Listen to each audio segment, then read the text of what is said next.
আমার ভালোবাসার মিষ্টি বন্ধুরা, কেমন আছো তোমরা? নিশ্চয়ই তোমরা খুব ভালো আছো। তোমাদেরকে মজা দেওয়ার জন্য আবারও নতুন একটি গল্প নিয়ে এলাম। আজকের গল্পটি খুবই মজাদার হতে চলেছে। আমি শিওর বলতে পারি গল্পটি শেষ পর্যন্ত শুনলে তোমাদের দাঁড়িয়ে যাবে। তাই ভিডিওটা শুরু থেকে শেষ পর্যন্ত দেখার অনুরোধ রইল। তাহলে কথা না বাড়িয়ে এবার আসল ঘটনা আসি। আমার নাম শ্রাবণ। আমি নোয়াখালী জেলার সোনাইমুড়ি গ্রামে থাকি। পরিবারের সদস্য বলতে কেবল আমি আর আমার মা। আমরা এই দুজন ছাড়া পরিবারে আর কেউ নেই। বাবা 2 বছর আগে ডেঙ্গু জ্বরে মারা যায়। গ্রামের দক্ষিণ দিকে আমাদের বাড়ি।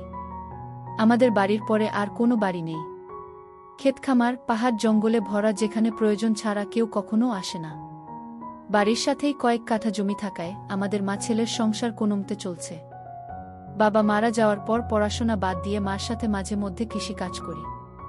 বেশি সময় আমরা সবজির চাষ করি, তাই যা কাজ করার আমরা নিজেরাই করি। আর সাথে আমি একটা কাপড়ের দোকান চালাই।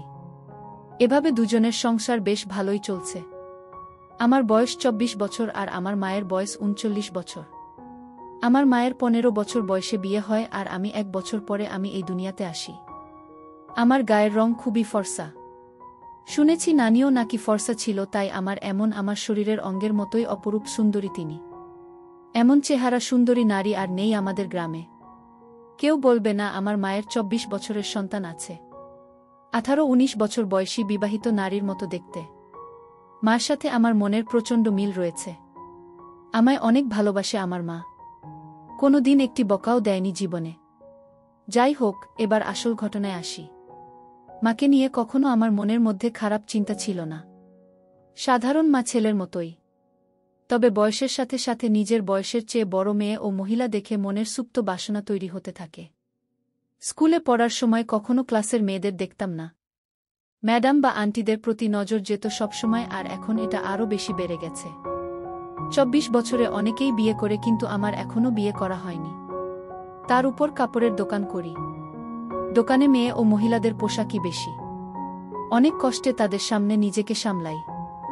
আর তাছাড়া গ্রামের একমাত্র কাপড়ের দোকান আমার। তাই সবাই এখানে আসে কেনাকাটা করতে। আমাদের গ্রামের এমন কোনো মহিলা বা মেয়ে নেই যাদের ওই কাপড়ের মাপ আমি জানি না।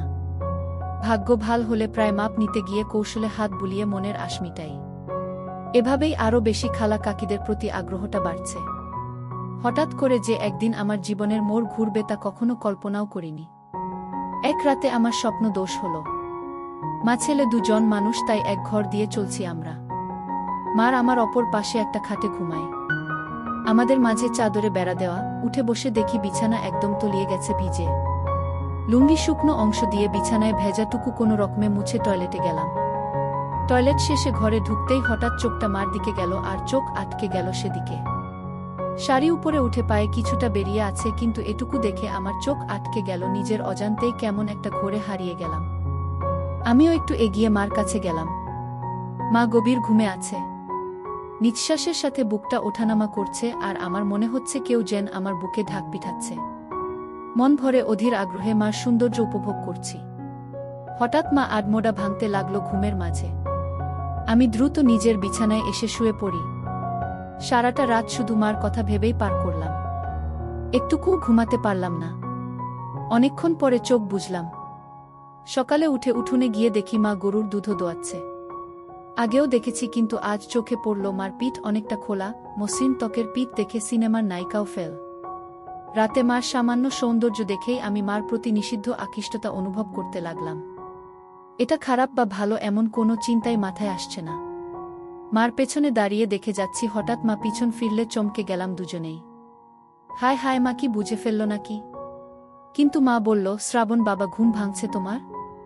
তোমাদের বলে রাখা ভালো, মা আমাকে সব সময় বাবা বলে ডাকে আর তুমি করেই বলে। যাই হোক, আমার কথা মনে হলো না যে সে বুঝেছে আমি কি করছিলাম। মা বলল, যাও মুখ ধুয়ে আসো, খাবার দিচ্ছি। মা, আজকে দুধ খাবো। এই দুধ খাওয়া। আমি মনে মনে অন্য কিছু বলতে লাগলাম। আমার ডাকে সম্বিত ফিরল। মা বলল, এই দুধ খাবি? এখন দোহাইতাছি, গরম না করলে খাবি কিভাবে? আমি বললাম, আমি এভাবেই খাবো, তুমি খাইয়ে দাও। আচ্ছা আসো। এই নাও পাগল ছেলে। মা গ্লাসে করে দুধ ঢেলে এগিয়ে দিল। মা মুচকে গেছে আমার চুলায় দিয়ে বলল, এখন যাও হাত মুখ ধুয়ে আসো, খাইতে দিব। আমি হাত মুখ ধুয়ে খেতে এসে মাকে বললাম, আজ আমাকে খাবার দাও। মা অবাক হয়ে বলল, আজ কি হয়েছে তোমার? আমি বললাম, কেন মা? মা বলল, খাওয়াই দিতে পারবা না। কি বলছো? তাহলে এমন জিজ্ঞেস করো কেন? আচ্ছা বাবা, রাগ করো না, আসো আমি খাইয়ে দেই। এমন সময় আমি বললাম, আচ্ছা মা, তুমি আমাকে ভালোবাসো? আমার এমন প্রশ্ন শুনে মা এক প্রকার ভয় পেয়ে বলল, কি হয়েছে তোমার? আজকে এমন কেন করছো? শরীর খারাপ নাকি? বলে আমায় কপালে গালে ছুঁয়ে দেখতে লাগলো জ্বর আছে কিনা। আমি বললাম, আরে মা, আমি ঠিক আছি, আমার কিছুই হয়নি। জিজ্ঞেস করতে মন চাইল। মা বলল, তুমি ছাড়া আমার জীবনে আর কেউ আছে নাকি? তোমাকে নিয়ে আমার সব, আমার প্রাণ তুমি। নিজের জীবন থেকেও তোমায় বেশি ভালোবাসি, কিন্তু হঠাৎ এসব কেন জানতে চাইছ? মা, তুমি বাবা মারা যাওয়ার পর থেকে আর আগের মতো নেই, সাজুগুজু করো না, নতুন কিছুও পড়ো না, আমার কিন্তু এসব ভালো লাগে না।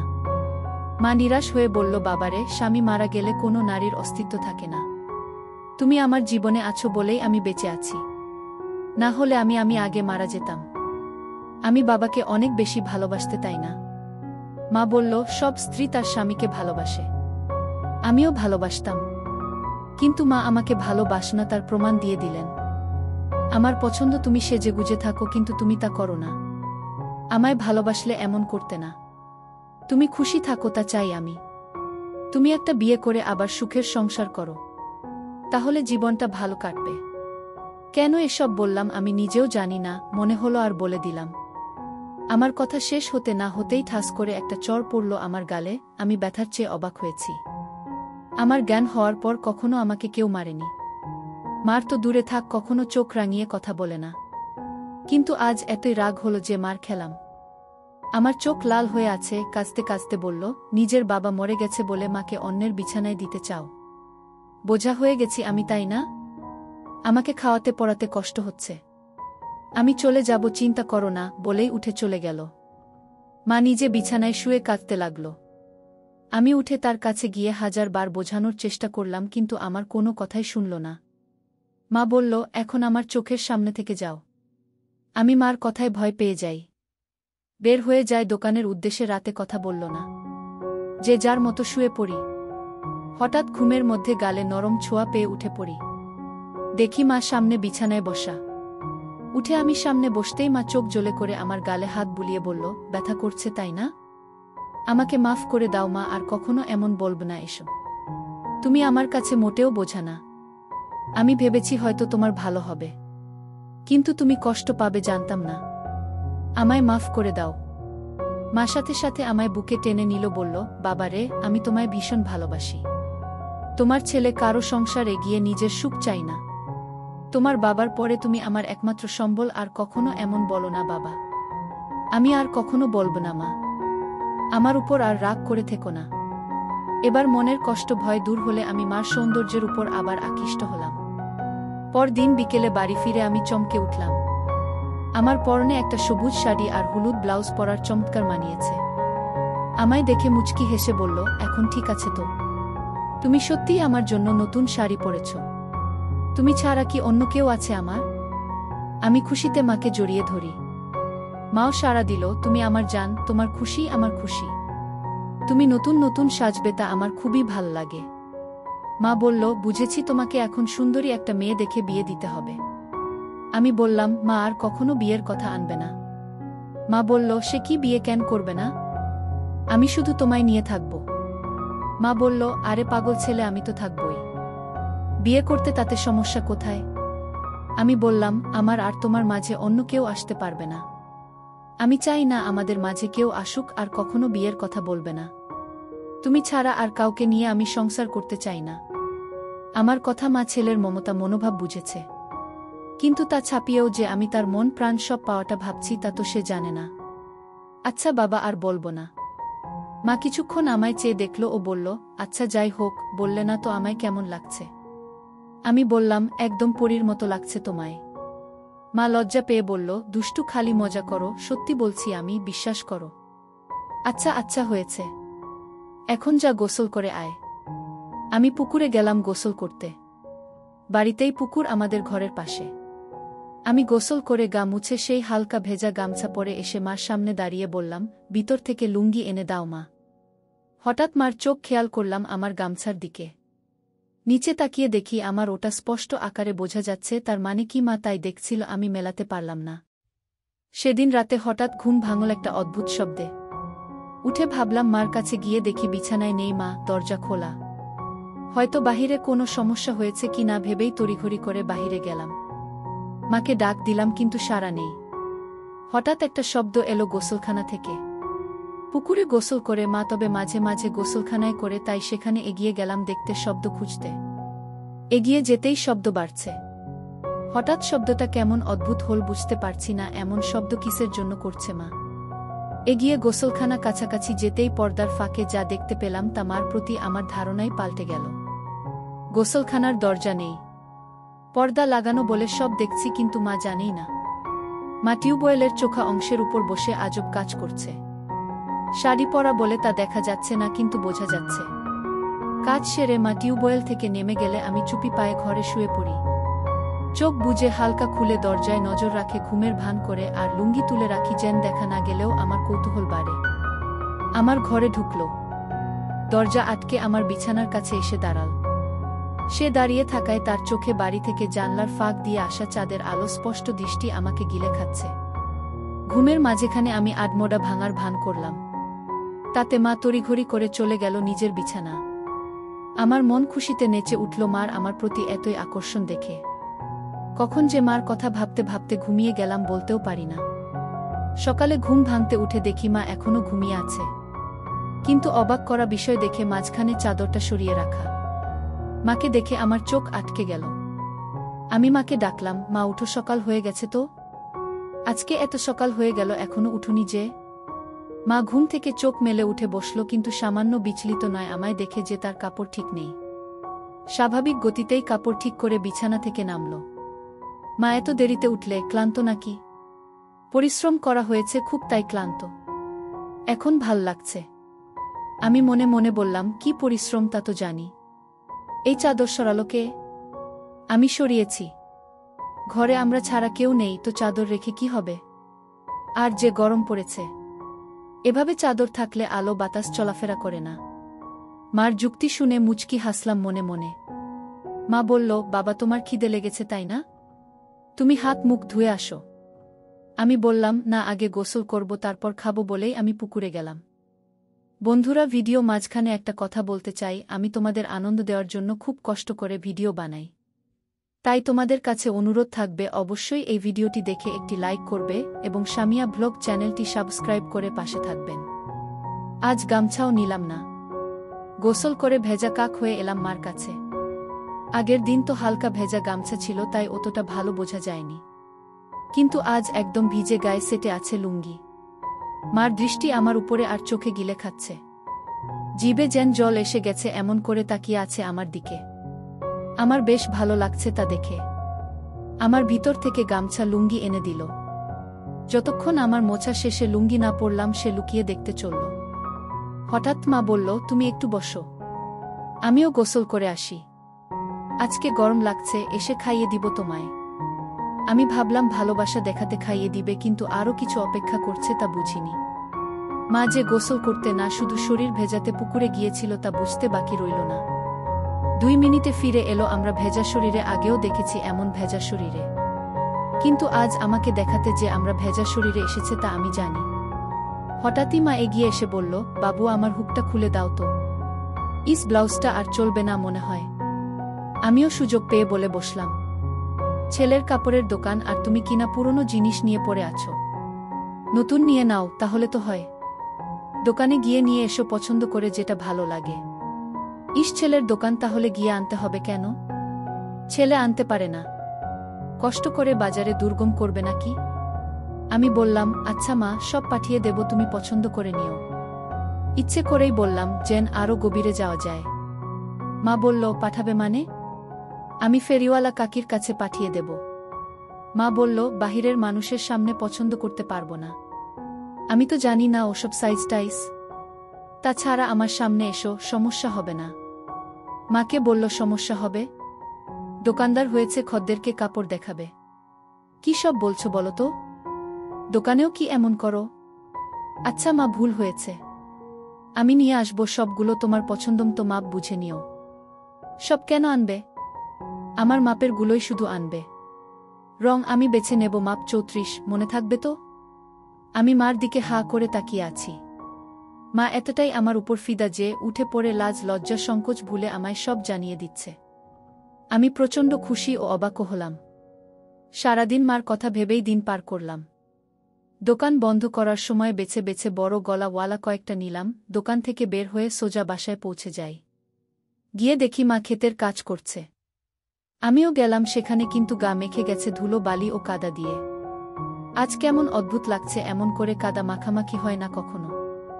বাড়ির ভিতরে ঢুকতে ঢুকতে বললাম, তুমি তো কাদা দিয়ে মেখে গেছা। শাড়ি পুরো মেখে গেছে। কি করব বলো? এক সেট হয়ে তো কাজ করা যাবে না, তাই না? আমি অবাক হয়ে গেলাম আমার কথা শুনে। আমার দিকে হুট করে তাকাতেই মা হেসে দিল। সাথে আমিও হেসে দিই। ধীরে ধীরে কেমন একটা ঘুলে মিলে যাচ্ছে দুজনে। সবজির ডালা রাখার পরে মা বলল, আমার জিনিস আনছো?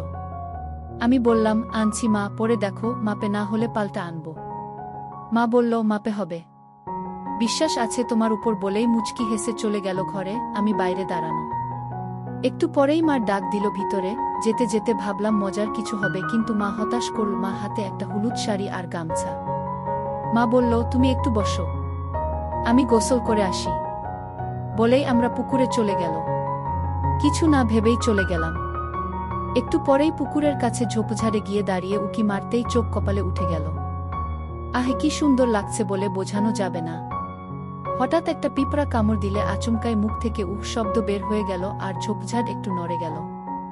মা একটু চমকে গিয়ে এদিকে তাকালো, দেখতে লাগলো এদিকে। পরক্ষণেই আমায় অবাক করে দিয়ে মার মুখে একটা মুচকি হাসি দেখতে পেলাম। মাথায় ঢুকল না। মা কি আমায় দেখে ফেলেছে? হঠাৎ নিচে পায়ের দিকে তাকিয়ে দেখি আমার শরীর পুরোটাই মার দিক থেকে দেখা যাচ্ছে। আমি প্রচণ্ড লজ্জা পেলাম ধরা পড়ে, কিন্তু মা তো আমায় ধরা পড়তে দেননি দেখে খুব ভাল লাগলো। মা এবার দেখালো কারিশমা। আগে পানিতে একটা ডুব দিয়ে পানি থেকে উঠল। তখনই আমায় আকাশ থেকে ফেলে মা অকল্পনীয় কাজ করল। ডাঙায় উঠে দাঁড়িয়ে আগে আমার দিকে তাকিয়ে একটা অদ্ভুত মুচকি হাসি দিল। এই প্রথম আমার মার এই সৌন্দর্য দেখে আমি অবাক। আমি দ্রুত ঘরের সামনে চলে যাই ও দরজায় বসে থাকি। তখন মা এলো, আবার অবাক করে আমার সামনে এসে দাঁড়িয়ে মুচকি হেসে বলল, খিদে লেগেছে বাবা? আমি বললাম, হ্যাঁ মা। তোমার এত সময় লাগলো যে? তুমি জানো না বুঝি? আমি বোকার মতো তাকিয়ে আছি মার চোখে। দুজনেই একটু আগে বিষয়টা জানি, কিন্তু কেউ স্বীকার করে এগোতে পারছি না। সময় নিচ্ছি, কিন্তু মা এক ধাপ এগোনো হয়ে গেছে। আমার দিকে এক প্রকার এগিয়ে এসে বলল, কি দেখছো বাবু? আমিও লজ্জা সংকোচ কাটিয়ে বলি, তোমার জন্য এনেছি, ওগুলো পড়লে ভালো লাগবে। মার মুখে মারাত্মক একটা হাসি এনে বলল, কেন, এগুলো ভালো লাগে না আমায়? ভালো লাগে, কিন্তু আমি যা এনেছি তা এর চেয়েও সুন্দর মানাবে তোমায়। বেশ নজর রাখছে দেখছি আমার উপর। মা আমায় সুযোগ দিচ্ছে। আমি তা ভেস্তে দিলাম না। আমি বললাম, আমার খদ্দের তুমি, কোথায় কেমন লাগবে তা আমার দেখার দায়িত্ব। মা চোখ পাকিয়ে বলল, তাই তাহলে তো গ্রামের সব মেয়ে মহিলার দিকে দেখা হয়ে গেছে। আমি হকচকিয়ে গেলাম, কথা সত্যি, কিন্তু বুঝলাম মার খানিকটা জ্বলন হচ্ছে। তাই আরেকটু জ্বালাতে বললাম, সবারই কি আর দেখব? যার জন্য সাধারণভাবে যা দেখা লাগে তাই দেখি। টাকা দেয় ভালো জিনিস দিতে, বুঝে শুনে ভালোটাই দিই। আমি ওকে সবার কাতারে পড়ি। আমাকেও কি টাকা দিতে হবে? আমি মুচকি হেসে বললাম, যদি খদ্দের হয়ে থাকো তাহলে দেবে টাকা। মার অধিকারে টাকা নেওয়া পাপ। তুমি কি হিসেবে চাও? ঢিল মেরেছে। এবার ঘুঘু ধরা নিজেই পড়তে চায়, তাই ঢিল নিজেই গায়ে লাগাচ্ছে। আমরা তা দেখা যাবে। তুমি বসো বলেই আমরা ভেজা শরীর নিয়ে ঘরে চলে একটা। কিন্তু দরজা খোলাই আছে, কখনো এমন করেনি। কিন্তু আজ করেছে। 2 মিনিট পরেই আমার হঠাৎ তাকে ভয় পেলাম। ভাবিনি এত তাড়াতাড়ি থাকবে, কারণ এত তাড়াতাড়ি কাপড় পরা হয় না। তাহলে ডাকলো কেন? ভিতরে আসবো? হ্যাঁ এসো। আমি মন ফুরফুরে করে এগিয়ে ঘরে ঢুকেই চোখ জল হয়ে একটা। আমার মনে ঝড় উঠে একটা। আমার প্রতি এত সদয় দেখে আমায় নিজে থেকে দেখাচ্ছে বলে গর্বে বুকটা ভরে গেল। আমি মার সামনে গিয়ে দাঁড়িয়ে আছি। এমন সময় আমার গলায় সে বলল, কি হলো দোকানদার? ঠিকই তো এনেছে দেখছি। এতই ভালো মাপ কি করে আনলে? আমিও আমার সামনে খদ্দেরদের সাথে যেভাবে কথা বলি সেরকম বললাম, এত বছর ধরে ব্যবসা করি, জানব না? অন্যদের তো মাপ নিতে হয়। আমার লাগলো না যে। আমি তোমার কি অন্যের সাথে যাই? তুমি আমার সামনে সব সময় থাকো, আগাগোড়া সবই তো দেখা আছে। কথাটা আচমকা বলেই ফেললাম, যদিও এখনই বলতে চাইনি। কিন্তু আমার মুখে তা শুনে দুষ্টু হাসি। যাক, ভালো এনেছা। তোমার গায়ে ফিট হয়েছে তো? কোনো সমস্যা হলে বলো, অন্য মাপের আনবে তাহলে। একদম ঠিক আছে, কিন্তু একটা জিনিস বলা দরকার। কি বলো বলো? আমার উত্তেজনা দেখে আমরা হেসে দিল মুখে হাত দিয়ে। আমিও সামনে লজ্জা পেয়ে বললাম, কি জিনিস মা? আর কোনো সমস্যা না। একদম মাতামাতি হয়েছে, কিন্তু আমার আরেকটা টাইপ করার ইচ্ছা। না তো তুমি জানোই। তবুও একবার মাপ নিয়ে নাও। আমি আমার মায়ের প্রতি এতই আহ্বান দেখে মুগ্ধ। মা তার গায়ে ছোঁয়ার সুযোগ করে দিচ্ছে। আমি এতই মুগ্ধ যে তাকিয়ে আছি। তুমি মনে হয় মাপ নেবে না? সরকার করেনি? আরে না মা, এই তো নিচ্ছি। এক প্রকার দৌড়ঝাঁপ করে ফিতা এনে আমার সামনে দাঁড়ালাম। অন্যদেরও তো স্বাভাবিকভাবেই মাপ নেই, কিন্তু আমার সামনে সে বুক ধরফর করছে। কোনো পাশ থেকে শুরু করব তাই বুঝতে পারছি না। এতই পাগল হয়েছি যে কিসের জন্য মাপ নিব তাই জিজ্ঞাসা করিনি মাকে। মা মুচকি হাসছে আমার কাণ্ড দেখে। কি হল, হাসছো কেন মা? কিসের মাপ নিবে তুমি জিজ্ঞেস করছো? ও তাই তো। কিসের? জামার। পাগল ছেলে, তুমি যে দোকান করো কিভাবে জানি না? না, এই ধরো বলেই আমার হাত দুদিকে ছড়িয়ে দিল। আমি একটু ঝুঁকে পিছন দিয়ে ফিতা এনে বুকের উপর রাখলাম। এখনো তাই করিনি। আমরা তাও বলল, আর তাই আমায় বুকে একটা কাঁপুনি হলো আর মুখে পাগলাটে একটা চাননি। আমার চাইনি দেখে মা একটু বিরক্ত হয়ে বলল, কাস্টমারদের সাথে এমন আচরণ করো তুমি? একটা মাপ নিতে এত সময় লাগে কেন? যত যাই হোক তুমি তো মা, তাতে কি হয়েছে? কাজের জায়গায় বাহিরে হলে কি এতই স্বাভাবিকভাবে তোমায় বলতে পারতাম? তুমি নিজের পেটের সন্তান, তাও যদি এত রংচং করো। লাগবে না, যাও। বলেই আমার সরে যেতে নিলে আমি হাত ধরে বলি, আচ্ছা এসো মাপ নিচ্ছি। কত রাগ করে গো? নয়তো কি করব? বাহিরের মানুষের কাছে গিয়ে মাপ দিব? আচ্ছা হয়েছে, এসো হাত সরাও। মা বলল, পারব না। পারলে তুমি সরিয়ে নাও। আমার এই অভিমান অনেকটা ভাল লাগলো। আমি এবার সংকোচ কেটে গেল, তাই আমিও এগিয়ে গেলাম। বন্ধুরা, আজকের গল্পটি যদি তোমাদের ভালো লেগে থাকে তাহলে অবশ্যই ভিডিওটিতে লাইক করতে ভুলবে না। আর এরকম নতুন নতুন গল্প পেতে আমাদের সামিয়া ব্লগ চ্যানেলটিকে সাবস্ক্রাইব করে পাশে থাকবে।